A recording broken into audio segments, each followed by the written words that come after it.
حضرت محمد مصطفیٰ صلی اللہ علیہ وسلم کے دعوی نبوت کے وقت حضرت ابو بکر رضی اللہ تعالیٰ عنہ نے بغیر کسی دلیل کے اسلام کو قبول کر لیا تھا.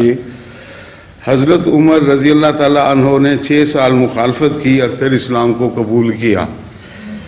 پھر لعنتی ابو جہل نے ساری زندگی مخالفت کی اور دکھ پہنچائے. حضور ایسا کیوں ہوتا ہے؟ میرا پوچھنے کا مطلب یہ ہے کہ کیا یہ ہدایت اللہ سے آتی ہے یا ہر انسان کا اپنا دل اس کو ملامت کرتا ہے؟ ہر ہدایت اللہ ہی کی طرف سے آتی ہے، مگر اللہ کسی کو زبردستی ہدایت نہیں دیتا.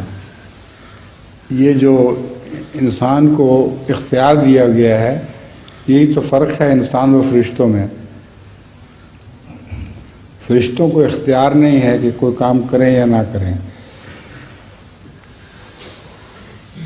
جو اللہ کی طرف سے ان کو حکم ہے وہ کرتے ہیں. اسی طرح انسان کو آ کر اختیار بخشا گیا ہے، اس لیے جس کی مرضی ہدایت قبول کرے. من شاء فلیؤمن ومن شاء فلیکفر، یہ قرآن کریم کی آیت ہے کہ جو چاہے ایمان لے آئے، جو چاہے انکار کر دے. تو ابو جہل بدبخت تھا، اس نے انکار کر دیا. حضرت عمر رضی اللہ تعالیٰ عنہ کچھ عرصے تک بڑی سختی سے انکار کرتے رہے، بلکہ وہ حضرت صلی اللہ علیہ وآلہ وسلم کو قتل کرنے کے ارادے سے نکلے تھے گھر سے. تو ان کی بہن مسلمان ہو چکی تھی. تو آپ گھر میں گئے تو دیکھا کہ وہ کچھ چیز کاغذ چھپا رہی ہے. تو آپ نے اس سے پوچھا کہ یہ کیا چھپا رہی ہو؟ تو وہ قرآن کریم کی آیات تھیں جو وہ چھپا رہی تھی. تو حضرت عمر نے کہا مجھے دو.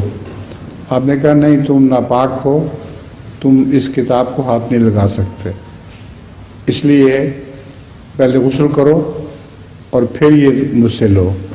چنانچہ حضرت عمر رضی اللہ تعالیٰ عنہ نے غسل کیا اور پھر وہ کتاب جب پڑھی، جو صورت سنی غالباً سورہ مریم تھی، تو حضرت عمر کی آنکھوں سے آنسو جاری ہو گیا، بہت متاثر ہوئے. اور وہ تلوار پھر اس کے بعد رسول اللہ صلی اللہ علیہ وسلم کو مارنے کے لیے جو نکلی تھی، وہ کفار کو مارنے پر بڑی تیز ہو گئی.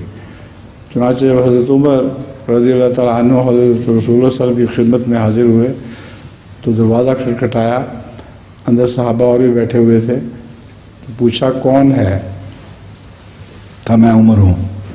آپ نے فرمایا بد ارادے سے آئے ہو کہ نیک ارادے سے آئے ہو؟ انہوں نے کہا بد ارادے سے نہیں آیا، نیک ارادے کے ساتھ آیا ہوں. تو حضور صلی اللہ علیہ وسلم نے صحابہ میں سے کسی سے فرمایا کہ اٹھ کے دروازہ کھول دو. چنانچہ حضرت عمر اسی وقت ایمان لے آئے اور اس کے بعد وہ تلوار ہمیشہ دشمن کے لیے سخت رہی اور مومنوں کے حق میں چلتی رہی. جی یہ حضور جزاکم اللہ. ٹھیک ہے حضور، اسی سلسلہ میں قرآن شریف میں آیا ہے انسان کو 2 راستے بتائے گئے ہیں، شکر گزاروں کا اور کافروں کا. حضور یہ فیصلہ پھر انسان خود ہی کرتا ہے، آپ نے یہ فرمایا. وہ جواب پہلے بھی دے چکا ہوں کہ انسان کی مرضی ہے. حضور اگلا